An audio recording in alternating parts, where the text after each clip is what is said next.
Hello everyone. Today we will discuss an important topic from nutritional disorders from pediatrics, which is protein energy malnutrition, also known as PEM.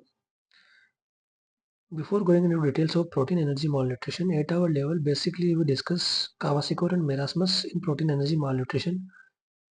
But even before discussing these two diseases in details, we should remember some one-liners which might be used in framing in question. First is that weight for height is a marker for acute malnutrition. That means that for a child, we will calculate his height and his weight, and the ratio of weight for height is a marker for acute malnutrition. That is wasting. The second one-liner is height for age is a marker for chronic malnutrition. That is to check if the malnutrition is chronic or acute. The marker is different. In case of chronic malnutrition, the marker is height upon age. That is stunting. Then the weight for age is a marker for both acute and chronic malnutrition. That is to know if the malnutrition is chronic or acute for both. If we need to use a common marker, then it is weight for age. Then malnutrition for less than 3 months is known as acute malnutrition. We often come across the word acute malnutrition, but we should know that a malnutrition that is acute lasts only for less than 3 months. Then the body mass index in malnutrition is less than 18.5. In some other video, we will definitely discuss about the body mass index in details, but as of now you need to remember this data, that if it is less than 18.5, it is considered as malnourished. Now moving on to the different classifications that are done for the malnutrition disorders. First one is Wellcome classification for protein energy malnutrition, and this classification is based on weight for age and edema. That is, the weight for age, if this percentile is between 60 to 80, and if its edema is absent in the child, then this is known as undernourished child. But if the weight for age is between 60 to 80 and also there is presence of edema, then this is Kawashiorkor. If the weight for age is less than 60 and edema is absent, then this is Marasmus. And if the weight for age is less than 60 and edema is present, then we consider it as Marasmic Kawashiorkor, because both edema and the weight for age is severely decreased. So we take edema from Kawashiorkor and weight for age less than 60 from Marasmus, and together they are known as Marasmic Kawashiorkor.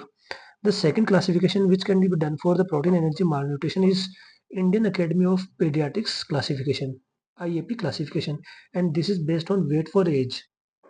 If the weight for age is more than 80%, the child is considered as normal. But if the weight for age is in between 71 to 80%, then the child is considered as grade 1 malnourished. If the weight for age is between 61 to 70, it is grade 2 malnutrition. If it is between 51 to 60, it is grade 3 malnutrition, and if it is less than 50, it is considered as grade 4 malnutrition. But here we didn't consider edema, which was a useful criteria in the Wellcome classification, but definitely we should consider edema. So in Indian Academy Pediatric classification, if in any grade presence of edema is seen, then we add a letter K. For example, it was simple grade 1 malnutrition, which means weight for age is 71 to 80%, but if the child is present with edema, then we add alphabet K with the grade 1. This can be seen here, grade 1 K. That means the child is having edema and also the weight for age is between 17 to 71 to 80%.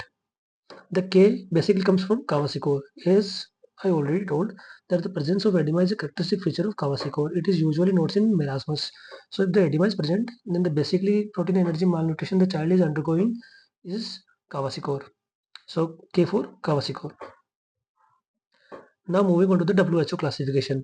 In WHO classifications, we use 3 parameters, and it is classified as severe acute malnutrition same or moderate acute malnutrition MAM. The first feature is weight for height. In severe acute malnutrition, it is -3 Z scores, whereas in MAM it is in between -2 to -3 Z scores. For mid upper arm circumference, the severe acute malnutrition has a value of less than 11.5 centimeter, whereas in MAM it is in between 11.5 to 12.5 centimeters. And edema is usually present in the severe acute malnutrition, but in moderate acute malnutrition, edema is absent. Now, after discussing all the classification criterias, we should also study about an index known as Kanavati index. What is Kanavati index and why we should learn this? It is used when exact age of a child is not known. For example, Indian Association of Paediatrics classification and also in Wellcome classification, weight for age is an criteria. But what if we don't know the exact age of the child?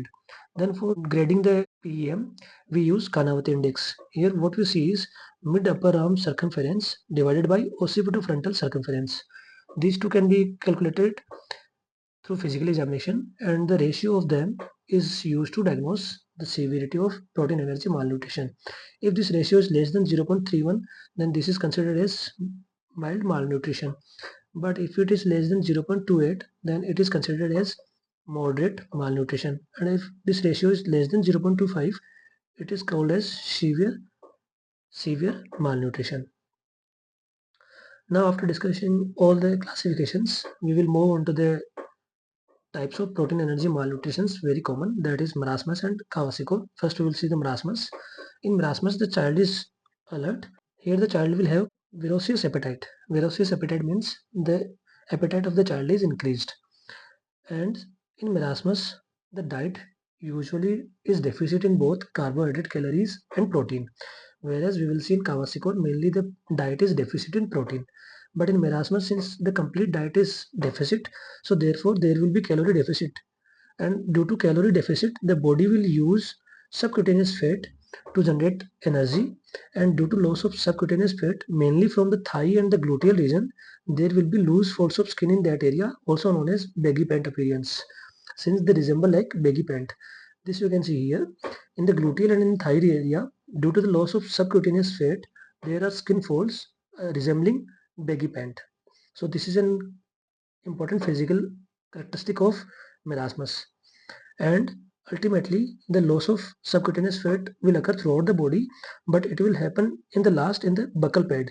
That is, the fat of buccal pad is lost in the last, and it will result into an old man or monkey or simian face.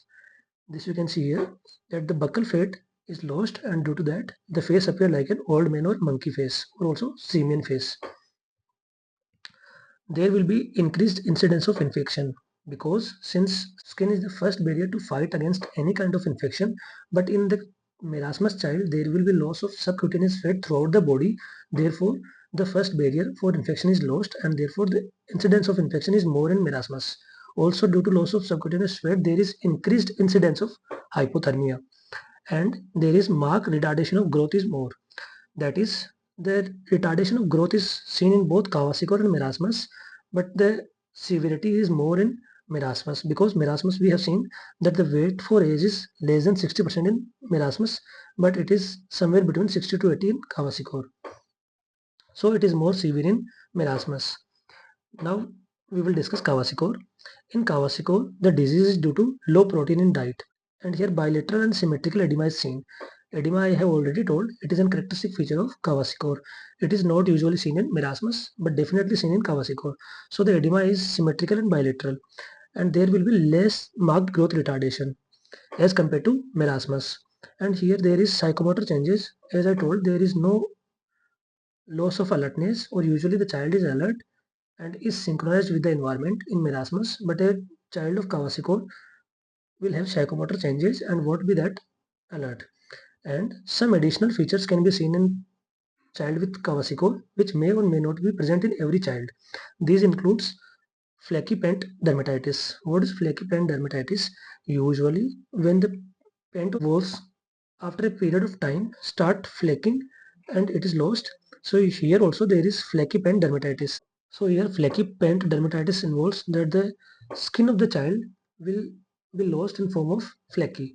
For example, here you can see that there are flecks of skin, and this will be lost in a child of Kawashiorkor. There is also a condition in child where the flaky loss of skin is seen, that is pellagra.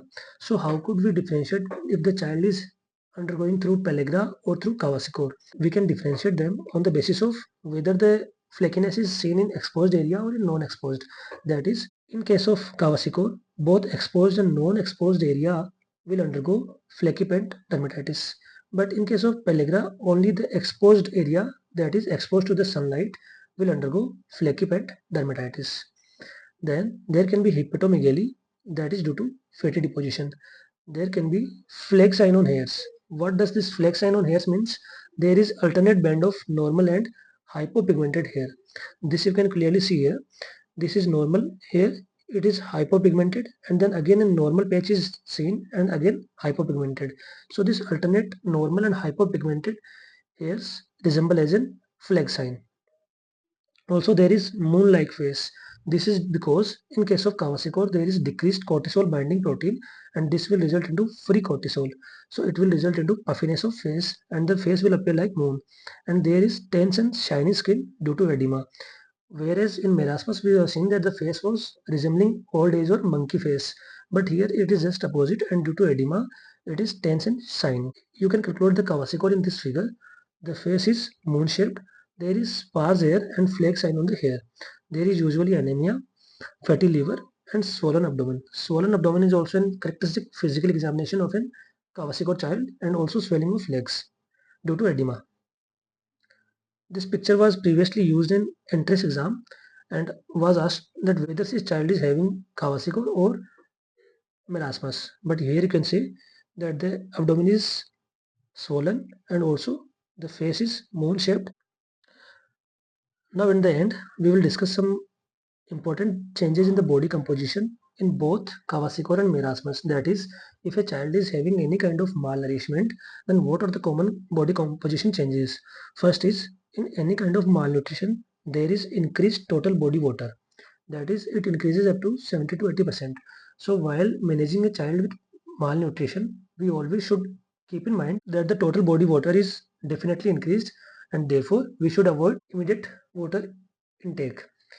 And also there is increase in total body sodium. So in a child of malnourishment, we should use saline that is having low sodium composition as compared to the normal saline, because already the body is having high sodium concentration. And in a malnourished baby there is decrease in total body potassium. Therefore special fluid should be used where the potassium amount should be increased. And one paradoxical situation that can be seen in malnourished child is increased growth hormone.